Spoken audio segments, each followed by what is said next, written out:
Nous sommes en direct, très bien. C'est formidable. Parfait. Voilà. Direct, okay.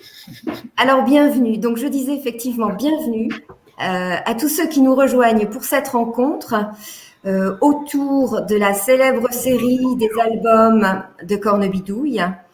On a, nous, à l'Espace Barbara, programmé sur 3 jours un certain nombre d'actions et une représentation du spectacle de la compagnie Le Poulailler, qui est une adaptation de Cornebidouille, normalement qui devait être programmée donc ce samedi 23 janvier. Ce sera reporté, je rassure tout le monde. Évidemment, on aura le bonheur de le découvrir probablement au mois d'octobre.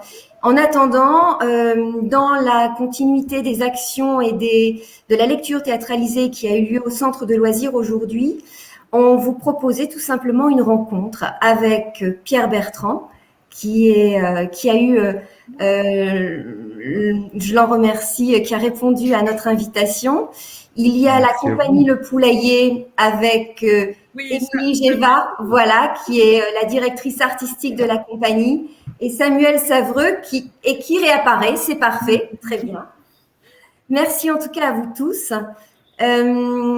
Donc on va échanger un petit peu sur ce personnage Cornebidouille, sur un petit peu l'histoire, la rencontre entre l'auteur et la compagnie Le Poulailler, évidemment, que vous nous racontiez un petit peu comment tout ça a vu le jour. Je vais simplement redonner, parce que Cornebidouille, c'est 5 albums, redonner les titres quand même des albums.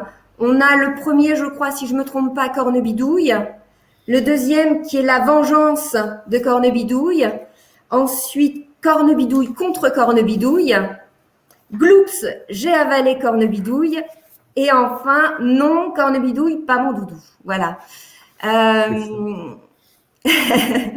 Écoutez, on va peut-être commencer. Je vais tendre la parole à Pierre pour qu'il nous raconte peut-être un petit peu la genèse de ce personnage Cornebidouille et du petit Pierre, rappelant évidemment, mais je pense que vous allez le faire, que vous êtes l'auteur, le créateur, et vous vous êtes associé à l'illustratrice Magali Bognol pour réaliser les albums. Voilà. En fait, Cornebidouille, le personnage est né dans mes spectacles de contes, parce que je suis conteur également, et j'avais créé cette histoire dans un spectacle de contes pour enfants. Et je voyais que cette histoire, qui est dans l'oralité un petit peu différente que l'adaptation en album, plaisait bien aux enfants. Et lorsque j'ai démarré le fait d'être conteur professionnel, j'ai été invité sur un salon du livre à Limoges pour donner un spectacle devant les enfants. Et le soir, à l'hôtel, on se retrouve à manger avec les auteurs qui étaient là et moi comme conteur. Et je me retrouve en face de Magali Bognol, que je ne connaissais pas du tout. Et on se présente, voilà, on discute. Elle me dit, mais qu'est-ce que tu racontes comme histoire? Je dis, voilà, il y a notamment cette histoire de sorcière que les enfants aiment bien. Et je vois les yeux de Magali qui s'ouvrent tout grand. Elle me dit, t'as jamais pensé à en faire un livre? Je dis non, pas vraiment. Et puis bon, sa question me titille et je dis pourquoi, mais elle me répond, parce que moi je vois des images sur cette histoire et je pense que ça pourrait faire un livre. Et je lui dis chiche. Du coup, je lui envoie le texte de l'histoire. Elle avait déjà publié quelques albums à l'école des loisirs et elle fait quelques croquis. Elle l'envoie au responsable d'édition d'école des loisirs, à qui ça a bien plu. Et l'école des loisirs a dit ok, on fait cet album de Cornebidouille. Et c'est comme ça que Cornebidouille a eu sa naissance sous la forme de livre. Et c'est comme ça que mon amitié, parce qu'on peut parler d'amitié, avec Magali a commencé. Voilà. D'accord. D'accord. Donc ça, c'est la rencontre avec Magali pour donner vie, évidemment, à ce personnage Cornebidouille. Et en même temps, on se dit, mais dans votre tête, à quel moment est-ce que le personnage prend forme? Qu'est-ce qui, à un moment donné, voilà, vous a En, amené en- à imaginer ce personnage et puis le en petit Pierre, fait, parce qu'étonnamment, Cornebidouille est à la croisée de plusieurs pensées que j'avais en tête. Déjà, qui est cette scène que tous les parents ont vécue, et je pense tous les enfants ont vécu, d'un enfant qui ne veut pas manger quelque chose qu'ont préparé les parents. Alors, ça se passe différemment suivant les familles, mais généralement, quand les enfants prennent pas un plat qui a été méticuleusement préparé par les parents, les parents râlent souvent. Bon, évidemment, ça dépend des parents. Mais chez moi, bon, c'était quand même la génération qui avait un peu connu la guerre et tout ça. Si on mangeait pas quelque chose qui avait été préparé, c'était mal vu. Euh, et il y avait à côté sur la place où on habitait, il y avait un bistrot qui était tenu par une vieille femme qui me faisait peur, et mon père le savait. Quand on passait à côté de son bistrot avec mon frère, elle nous chassait à coups de balai et tout ça. Et elle était connue sur toute la place pour pas être commode. Et on l'appelait d'ailleurs, son surnom, c'était Pète au fer. Voilà, c'était tout dire. Et, euh, et mon père disait, quand je mangeais pas quelque chose, alors c'était pas vraiment la soupe, c'était d'autres plats, j'aimais pas trop, le poisson, les épinards, etc. Mon père me disait, si tu manges pas ça, tu verras, Pétofer, elle viendra te faire dans la nuit, elle te fera tellement peur que tu les mangeras, tes épinards et tout ça. Et j'avais envie et c'est à partir de ce souvenir d'enfance qu'est née cette histoire. Je dis, il faudrait que je trouve une histoire, mais sous une forme drôle, qui parle de deux choses. Qu'est-ce que c'est que de ne pas manger la nourriture préparée par les parents, et qu'est-ce que c'est d'avoir peur la nuit aussi, parce que moi j'étais un enfant qui avait des grosses peurs la nuit, et comment se défaire de ces peurs. C'est comme ça qu'est né le personnage de Cornebidouille. d'accord. Et étonnamment, le petit Pierre, il porte le même prénom que vous, Pierre. Oui, parce que quand j'ai créé l'histoire dans mes spectacles de contes, je parle de moi en fait. Je dis quand j'étais petit, il y a des soirs, ça se passait pas bien à la maison. Et quand on a fait l'adaptation avec Magali, j'ai d'abord dit à Magali, on va lui donner un autre prénom. On va. Ah, elle dit non, j'aime bien ce lien avec ton histoire. Ça serait chouette qu'on garde ton prénom. Alors j'ai hésité un petit peu au départ, et puis j'ai dit, pourquoi pas, oui, gardons mon prénom. Voilà. D'accord, d'accord. Peut-être que on va. Alors, évidemment, Magali Bognol n'est pas là. Peut-être vous savez, vous connaissez un petit peu évidemment la manière probablement qu'elle a eu de travailler pour inventer et créer ce personnage de Cornebidouille. Alors peut-être nous dire effectivement à partir de ce que vous aviez écrit vous, comment son imaginaire a travaillé pour imaginer ce personnage tout en rondeur qui est devenu Cornebidouille.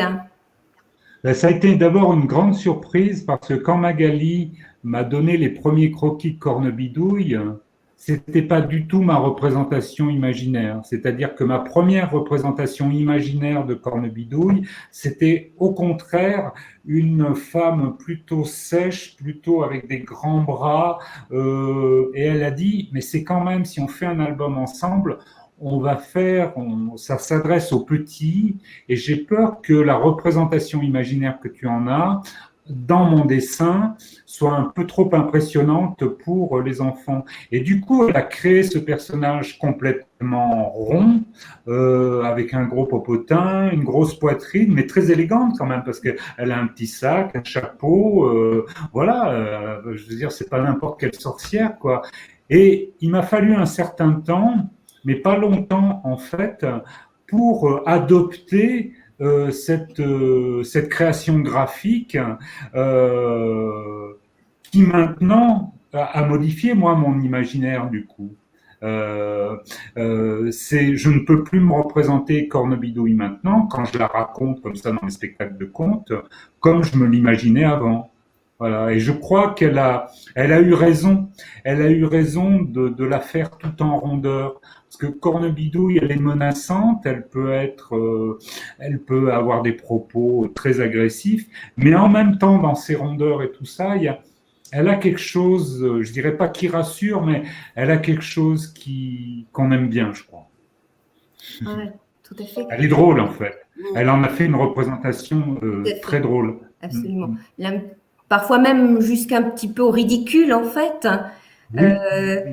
Et il y a cette relation entre Pierre et Cornebidouille. Pierre est quand même un petit garçon très futé, malin.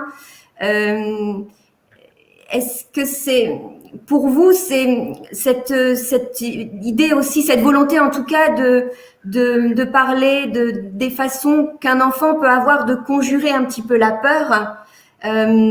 Comment vous avez travaillé sur ça en créant le personnage de Pierre dans vos histoires?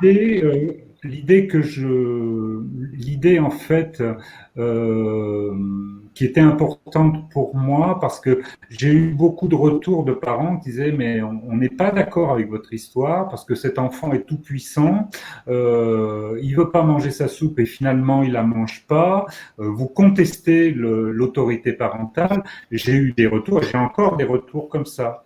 Alors que c'était pas mon propos. Mon propos, c'était vraiment qu'est-ce qu'on fait d'une peur qui devient une angoisse la nuit, ce qui a été mon cas, et comment on peut la résoudre avec son propre imaginaire. Les mots sont importants dans Cornebidouille, mais ce qui est important aussi, c'est qu'elle puisse grandir et qu'elle puisse devenir toute petite.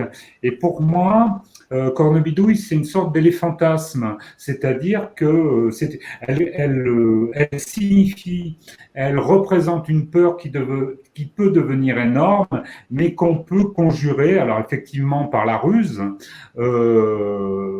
par une certaine maîtrise de soi aussi, et la mettre dans quelque chose de tout petit où elle sera emprisonnée. Elle ne meurt pas, Cornebidouille, hein. Elle est toujours bien vivante, mais elle est maîtrisée, elle est, elle est contenue. Et ça, bon, il me semble que c'est important pour les enfants de leur dire ça et de leur dire d'une façon drôle, en fait. C'est puissant. Alors, on avait sollicité, lancé un petit peu un appel aux internautes pour les inviter à poser des questions s'ils le souhaitaient. Alors, j'ai 2 questions. La première, on y a répondu un peu, mais une question de Noël qui demande si c'est autobiographique. J'ai un petit peu répondu tout à l'heure. Oui, il y a une part je suis parti de mon enfance, mais je pense qu'il y a quelque chose aussi, peut-être, sans prétention aucune, hein, mais d'assez universel de cette représentation du repas qui peut être difficile parfois dans une famille, sachant que le repas focalise toutes les humeurs de la journée. C'est là que la famille prend le pouls, c'est là où se disent souvent, ou ne se disent pas d'ailleurs, pas mal de choses. C'est là souvent que les conflits et les joies éclatent aussi. Donc je pense que ce moment du repas, oui, par essence, il est universel. Il cause bien. Donc il y a une part autobiographique, mais dans cette part autobiographique, je pense que beaucoup de parents et d'enfants peuvent se reconnaître. Et une deuxième question. Est-ce que vous mangiez votre soupe quand vous étiez petit? C'est une question de Justine. Alors la soupe, oui, mais j'avais des difficultés avec le chou-fleur, avec le poisson pour les arêtes. Le chou-fleur, c'était une question d'odeur. Les épinards, pas trop non plus. Enfin, il y avait quelque chose comme ça. Oui, des petits trucs comme ça, oui. Oui, c'est le repas et c'est le rapport à la nourriture aussi. Voilà, c'est l'apprentissage, la découverte, puisque je pense à la petite forme théâtralisée qui a eu lieu cet après-midi au centre de loisirs. Samuel y était évidemment, et il y a eu un temps de présentation des légumes à la fin aussi de cette séance, et c'est intéressant de voir effectivement la connaissance que les enfants peuvent avoir. Et on était très, très étonnés, je dois l'avouer. Oui, c'est vrai. Parce qu'ils en connaissaient beaucoup, du coup. Ah oui, ouais, absolument. Des légumes qu'un adulte, même parfois, dont l'adulte ne connaît pas le nom. Alors, on va continuer, mais je vais poser effectivement là une autre question. Une question de Aurélie. Y a-t-il un 6e tome en préparation? Ah ah. Alors j'ai en fait, je travaille j'ai créé 5 histoires inédites de Cornebidouille pour un format de podcast pendant le premier confinement. Donc, ces podcasts maintenant ont été enregistrés. Ils sont sur des sites de podcasts. On peut aller voir ça sur le site de l'École des loisirs qui donne le lien. Et à partir d'un de ces podcasts, le premier, je parle de l'enfance de Cornebidouille et je viens d'en faire une adaptation en écrit dans le projet d'un album. Mais c'est encore comment dire, en gestation. Voilà. En gestation, oui, c'est ce qu'on dit. L'histoire, je l'ai inventée, mais l'adaptation écrite, je suis en train de la réaliser. Voilà. D'accord. Enfin, l'adaptation écrite pour un album, éventuel. Ce que je propose, même s'il y a encore beaucoup de choses à dire, mais on va revenir après sur en tout cas l'écriture aussi, parce qu'il y a beaucoup de choses. Mais peut-être que on peut maintenant commencer à raconter un petit peu la rencontre entre la compagnie Le Poulailler et Pierre Bertrand. Oui. Voilà, quelle en est l'origine, voilà, comment cette rencontre s'est faite? L'origine, elle est familiale, puisque moi j'ai découvert les albums de Cornebidouille par ma fille, Julie, qui a ramené ça de l'école en fait. À l'école, la maîtresse les faisait travailler sur Cornebidouille. Elle était en grande section ou CP, je sais plus, mais pour apprendre à lire, elle utilisait les albums de Cornebidouille. Et puis, les albums circulaient et donc j'ai lu à Julie et je me suis beaucoup amusée moi en lisant l'album. Et presque tout de suite, alors elle en a redemandé, hein, elle aimait vraiment beaucoup. Et donc presque tout de suite, je me suis dit, c'est très oral, etc. Forcément, je ne savais pas à l'époque que Pierre était conteur, mais que ça se prêtait vraiment à l'oralité. Et puis j'avais envie d'en faire quelque chose parce que moi ça me parlait à la fois en tant que maman, avec effectivement ces histoires de famille autour de la table, et ça me parlait aussi en tant qu'enfant, parce que cette histoire de peur, etc., d'imaginaire qui travaille, dont parlait Pierre tout à l'heure dans la nuit, c'est aussi quelque chose que j'ai beaucoup vécu en étant enfant et j'ai trouvé ça super, cette façon de défier la peur. Donc voilà, j'ai eu envie de travailler là-dessus. J'ai beaucoup aimé les albums, je les ai tous découverts, du coup, en les racontant aux enfants à chaque fois. Et puis voilà, on a lancé le projet comme ça. Mais avant de le lancer, avant de m'engager dans le projet, j'ai contacté Pierre qui m'a tout de suite répondu et du coup on a pu échanger par téléphone au départ. Et ensuite, il a suivi de près notre travail jusqu'à venir nous voir, nous rencontrer. Et puis, une amitié est née ainsi. Voilà. Il y avait beaucoup de neige ce jour-là. Oui, c'est vrai. On a failli se louper la première fois. Et moi, j'étais vraiment très touché quand Émilie et Samuel m'ont appelé. D'abord, on s'est écrit, puis après, je crois qu'on s'est parlé au téléphone. Et j'étais vraiment très touché. Déjà qu'une compagnie adapte Cornebidouille sur tous les albums et qui étaient faits à l'époque et m'invite à aller voir. Voilà. Alors c'est pas la porte à côté, c'est vrai, mais tout de suite j'ai dit oui parce que voilà, je te trouve. Et en même temps c'était super émouvant pour moi de voir sur scène une représentation des albums qui est en même temps d'une fidélité totale à l'esprit des albums, mais qui en même temps est autre chose. J'allais dire on peut dire une recréation et une récréation des albums. Et ça, moi, j'ai trouvé ça super. Et puis, il se trouve qu'on s'est bien entendu, voilà, et qu'on a eu envie de se revoir. Ça s'est fait comme ça. C'est la magie des mots. Avec grand plaisir, ouais. Et quand on est metteur en scène, justement, comment est-ce qu'on s'empare d'une histoire comme celle-là? Comment on travaille pour lui donner vie, en fait, sur un plateau, la faire exister, etc. Moi, je travaille de façon, je pense que chaque metteur en scène a sa façon de travailler. Moi, je suis très intuitive et je travaille un peu comme une enfant. C'est-à-dire que je me suis amusée à créer avec ce que j'avais sous la main, en fait.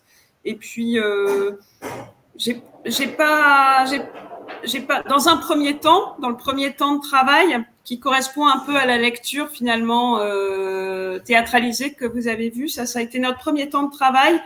Et j'ai ramené ce que je trouvais, j'ai ramené des légumes, des paniers, une table de camping, une nappe, et puis je me suis dit on va voir avec tout ça ce qu'on fait.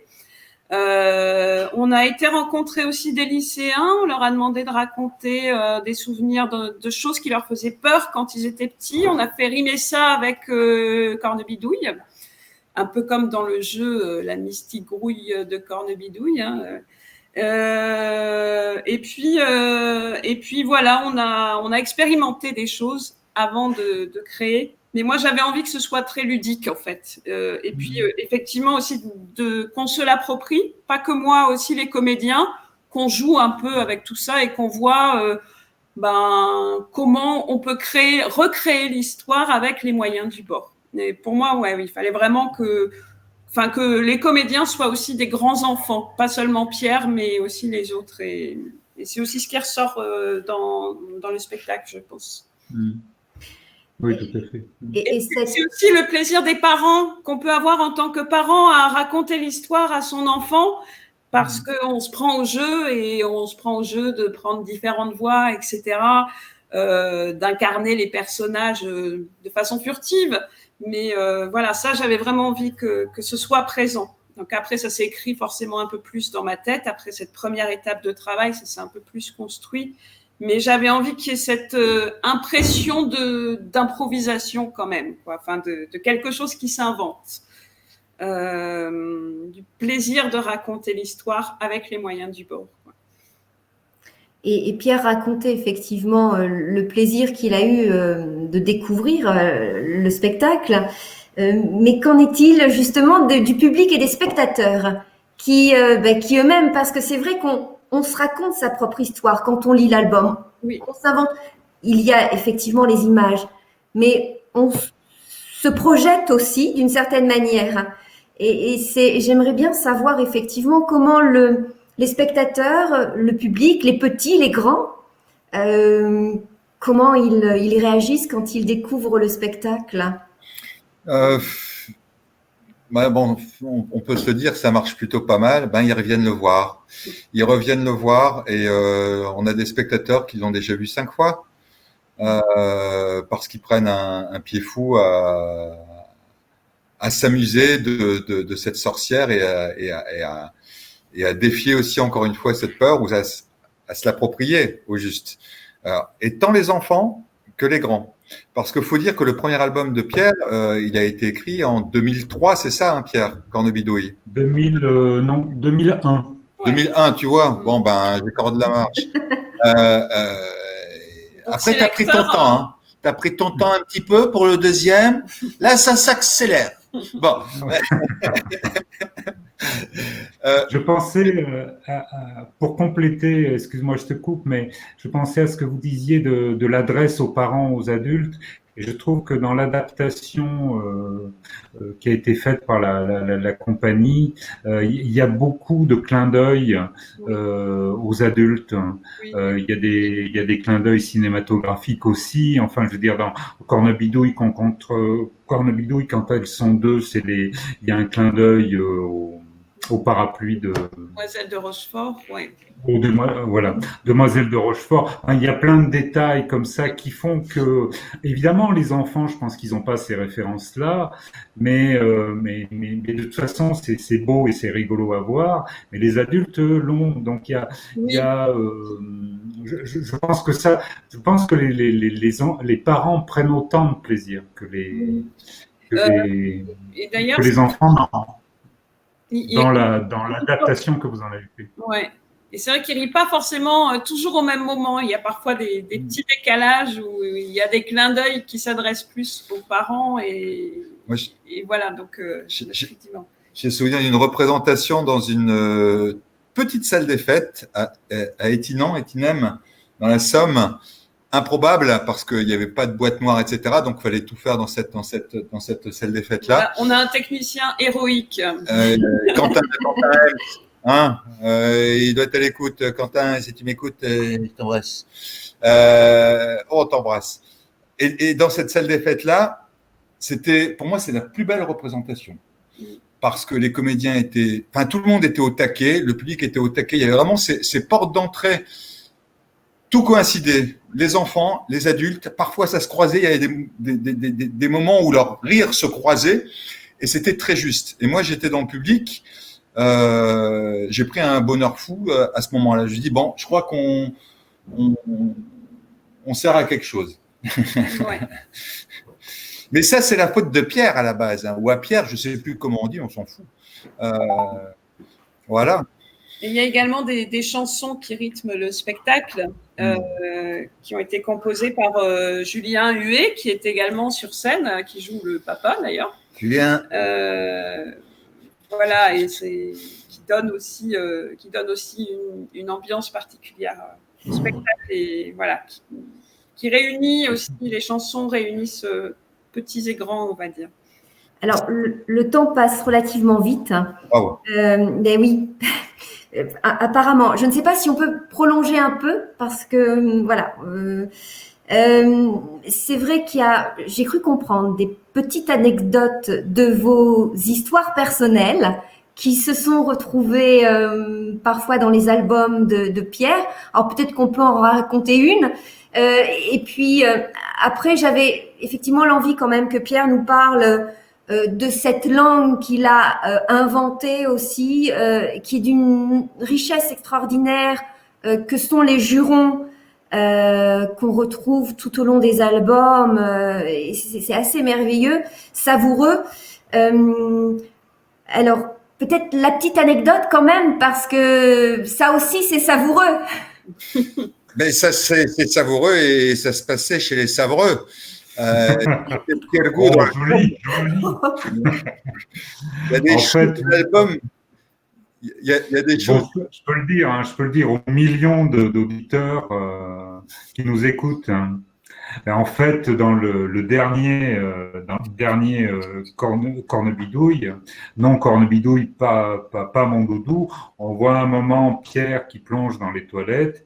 Et il a une lampe, comment on appelle ces lampes-là ? Une lampe frontale, donc. Et quand Émilie et Sam m'avaient invité chez eux, il y avait un problème d'éclairage aux toilettes. Et donc, il y avait une lampe frontale pour s'éclairer dans ce moment très important. Donc, je les ai chambrés pas mal là-dessus, sur le fait qu'il n'y avait pas de lumière aux toilettes. C'est toujours resté un jeu entre nous.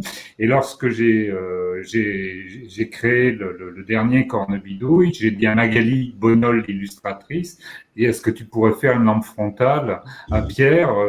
Je pense qu'il y a des gens en Picardie qui vont trouver ça drôle. Et voilà, ça s'est passé comme ça. Voilà. On est très fiers de la chose. Et puis, je te rappelle qu'à chaque fois, tu nous disais, de toute façon, si vous voulez que je revienne, j'exige qu'il n'y ait pas de lumière dans la toilette. C'est vrai. Ouais. je dois l'avouer. On a prévu d'enlever l'ampoule la prochaine fois. On va déménager. On n'est pas loin. Après, le travail sur les mots, ça, je crois que ça me tient depuis l'enfance, où mes parents me disaient souvent que j'inventais des mots, en fait, je détournais les mots. Donc, je pense que j'ai ça en moi naturellement. Après, l'enjeu avec Cornebidouille, c'était de faire des vrais faux gros mots, en fait, hein. C'est-à-dire de rester dans quelque chose qui peut se dire, tout en, alors, j'accorde beaucoup d'importance à la musique, au rythme, tout en, il faut que ça soit musical. En même temps, il faut qu'il y ait le fond, c'est-à-dire quand même de l'impertinence. Il se balance pas mal de choses, Cornebidouille et Pierre, parce que Cornebidouille, elle en connaît aussi pas un rayon de ce côté-là. Et, et que oui, que ça reste fondamentalement drôle et que ça swing Ça aussi. swing, Voilà. c'est ça. Voilà. Oui, parce Le côté musical me semble important. Voilà. Tout à fait. Il pourrait presque y avoir un petit dictionnaire des jurons de Cornebidouille. Bah, peut-être que ça se fera un jour. J'avais proposé à Magali à l'école des loisirs, mais bon, ils n'ont pas retenu l'idée. Mais comme un jour, dans une classe, ils avaient un peu répertorié tous les gros mots de Cornebidouille dans une classe de CP. Et j'avais dit à Magali, mais ça serait rigolo un jour de faire un petit recueil avec tes dessins à toi par rapport aux gros mots, sur tous les gros mots qu'ont inventé Cornebidouille et Pierre. Voilà. Bon, peut-être que ça sera un jour. Hein. Ce sera pour notre plus grand bonheur. Alors, j'ai encore une question, qui est une question à nouveau de Noël, qui demande d'où vient le nom Cornebidouille. Ah, Alors, Cornebidouille vient d'une chanson de Brassens, en fait, hein, qui s'appelle la ronde des jurons. Alors, pour les jeunes auditeurs qui connaissent pas trop Brassens, moi, c'est un chanteur que j'écoutais beaucoup, que mes parents aussi écoutaient beaucoup.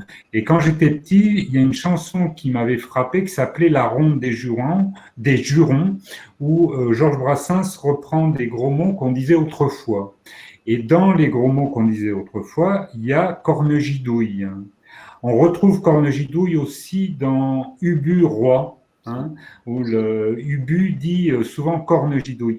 Et j'ai retenu ce mot. Ce mot est toujours resté en moi depuis la découverte de la chanson de Brassens et puis plus tard avec la pièce Ubu Roi. Et j'ai simplement changé le G par le B et j'ai trouvé que ça sonnait bien pour dénommer une sorcière. Voilà. Et c'est vrai que ce mot cornebidouille, je pense qu'il plaît aux enfants. Ils le retiennent tout de suite. Hein. un peu. Ah oui. Alors, c'est vrai que Samuel le disait tout à l'heure. Pierre, je crois que vous êtes par ailleurs conteur également, c'est ça? Oui, oui, oui. Je sais pas si vous par rapport à votre travail d'écrivain, d'auteur, est-ce que voilà comment vous liez tout ça en fait? Ben, les deux sont étrangement liés. Ben, déjà, comme je l'ai expliqué tout à l'heure, c'est en fait à partir de mon travail de conteur que je suis devenu auteur par rencontre avec Magali d'auteur jeunesse, d'album jeunesse. Et ben, ces deux activités, même si en ce moment je suis en panne sèche à cause du Covid, mais comme tous les artistes, elles sont en moi. C'est-à-dire que même si ce sont deux formes différentes, l'écriture et l'oralité, ces deux formes par moment, pas toujours, mais se rencontrent dans mes créations. Mais c'est vrai que j'écris pas pareil pour un spectacle de conte où je sais que ça va être un langage parlé par essence que pour une histoire que j'ai envie de mettre plus tard. Peut-être. J'écris un recueil de nouvelles fantastiques, c'est pas du tout la même écriture, parce que je sais que je l'adresse pas oralement, je vais l'adresser vraiment par écrit. Voilà. Écoutez, très bien. Peut-être un dernier mot de la compagnie Le Poulailler, parce que c'est vrai que malheureusement, évidemment, on a été obligé d'annuler la représentation qui devait se dérouler samedi, mais ce n'est que partie remise. À nouveau, un peu sur le travail, parce que moi, je ne l'ai pas encore vu. J'ai vu la petite forme, mais la grande forme, je ne l'ai pas vue. Donc, j'aurai aussi le bonheur de la découvrir au mois d'octobre. C'est vrai que là, dans l'adaptation que vous avez faite, il a fallu réunir les 5 albums. J'imagine vous avez retravaillé en fait à partir des 5 albums. On l'a créé en 2017, donc le 5e album n'était pas encore écrit. En tout cas, il n'était pas publié. Donc il y a effectivement les 4 premiers albums. Et finalement, on est resté très proche du texte original, même si on a rajouté des petites choses, on a rajouté des chansons, et puis des petites interactions entre les différents personnages et entre les comédiens surtout, hein, qui portent cette histoire sur la scène et qui essaie de la représenter. On voit bien les coutures de notre création. On voit pas toutes les coutures, mais on montre une partie des coutures. Mais bon. Oui. Parce que je crois que dans l'équipe, alors il y a combien de comédiens sur le plateau pour le spectacle? 4.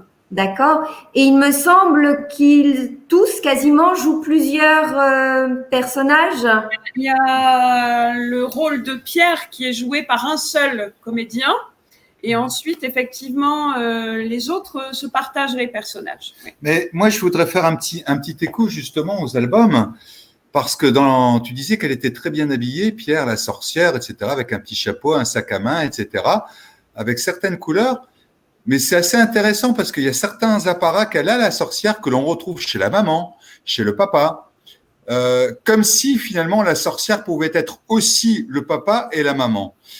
Donc, nous, on a vu ça, enfin quand je dis nous, c'est plus particulièrement Émilie. C'est encore né de ce premier travail qu'on a fait avec des lycéens. On leur a demandé d'analyser un peu les dessins aussi de Magali Bognol. Et il y a une fille comme ça, une fille de 16 ans, quoi, qui nous dit en fait, Cornebidouille, c'est la table. Et effectivement, elle a trouvé que les vêtements de Cornebidouille correspondaient à tout ce qu'on trouvait sur la table, quoi. C'est-à-dire, on retrouvait des éléments de la nappe, de la soupière, etc. Et puis, on a trouvé qu'il y avait des ressemblances aussi entre les grands-parents, cette sorcière, etc. La couleur de la robe de la mère aussi. Enfin, voilà. Donc, on s'est aussi inspiré de ça, de ce travail que peut faire l'imaginaire aussi à partir d'éléments très quotidiens. On construit des monstres aussi à partir de choses comme ça. Enfin, l'imaginaire des enfants et aussi celui des adultes. Voilà, quand ils continuent à travailler, cet imaginaire, il se construit aussi comme ça. Et donc voilà, il y avait aussi ça dans l'idée de ces comédiens qui peuvent glisser des parents à la sorcière assez facilement finalement. Ou au docteur et aussi. Et puis au docteur, voilà. Je pense à Anso qui enquille parfois des casquettes, quoi. Voilà. Ouais. Et après, nous, on est aussi, après, il y a l'exigence sur la scène, il y a l'exigence du rythme aussi, qui n'est pas le même rythme que quand on raconte une histoire. Donc, ça a dicté certains choix, la musique, et puis quelque chose qui est quand même un rythme assez endiablé pour les comédiens. Hein. Il y a aussi quelque chose de très drôle dans votre mise en scène, c'est qu'il y a une réflexion au début du spectacle de savoir comment on met Cornebidouille en spectacle. Hein, oui, c'est ça. Et qui va jouer quoi. Ouais. Et ça, je trouve ça, mais alors vraiment très très intéressant et très drôle à la fois. Oui. Et où les comédiens se concertent, hein, mais comment on fait en fait, qui joue quoi, etc. Ouais. C'est vraiment très drôle. Oui. Le mieux, c'est de le faire, dit Julien. Voilà, pour y aller, pour pouvoir raconter cette fameuse histoire. Ça dit aussi quelque chose sur notre métier dont on est en souffrance en ce moment d'ailleurs, qui est quand même, on dit on joue quand on va sur scène, et c'est vrai que cette dimension du jeu, moi je le relie quand même à l'enfance et elle est essentielle, quoi. Donc là, c'est des comédiens qui jouent aussi avec l'écriture de Pierre et avec ces albums-là. Moi, je rebondirais encore sur cette fameuse couleur orange qui est très vive, très années 70, bigarrée, qui speed. Moi, dans ma chambre, quand j'étais môme, c'était un papier orange, quoi. Je me dis, avec le recul, et donc très tonique. Et en même temps, il y a de la mélancolie. Il y a une vitesse très vite, comme une urgence à raconter l'histoire. Et en même temps, il y a quelque chose qui vient toucher un petit peu le bide, forcément, au-delà de la peur. Enfin, il y a aussi une forme de mélancolie dans ce que tu as écrit, Pierre, et puis dans la façon dont Émilie s'est appropriée. Urgence et en même temps, voilà, c'est orange. Le spectacle est orange. Oui, et je pense que le choix des couleurs aussi en rapport avec l'album, mais dit quelque chose aussi au spectateur, que aussi par les couleurs et pas seulement par la langue, par les couleurs, on rentre quelque part dans l'imaginaire. C'est-à-dire on rentre dans l'album. Je pense que si on avait pris des couleurs, ah oui, super. Ah, dégage. On est envahi par l'imaginaire de Louise. Alors, je crois qu'on arrive à la fin tout de même, mais c'est intéressant cet échange parce que voilà, ça nous donne très très très envie quand même de vous retrouver évidemment au mois d'octobre pour le spectacle. Merci encore, vraiment un grand merci à Pierre Bertrand, merci à Samuel, merci à Émilie. De la compagnie du Poulailler. À Louison aussi pour les dessins. Et à Louison pour les dessins. Tout à fait. Voilà, ça nous permettait effectivement ce soir de pouvoir quand même rentrer en relation avec vous, d'échanger, de parler un petit peu de la genèse et de la création de Cornebidouille. Merci. Et puis, on aura le plaisir de vous retrouver, en tout cas, au mois d'octobre, avec bonheur. Merci. Avec plaisir pour nous également. Merci de continuer à faire vivre les albums et le spectacle dans ces temps un peu contrariés. Sinon, c'était qui le monsieur avec les cheveux gris en haut, là?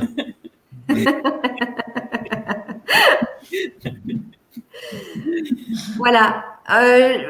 Merci aux internautes qui nous ont suivis et on vous retrouve vraiment, on l'espère, très très vite dans nos salles de spectacle. Merci. Ouais, bas les masques. Oui, bas les masques. À tous. À très bientôt. À bientôt. Au revoir. À bientôt.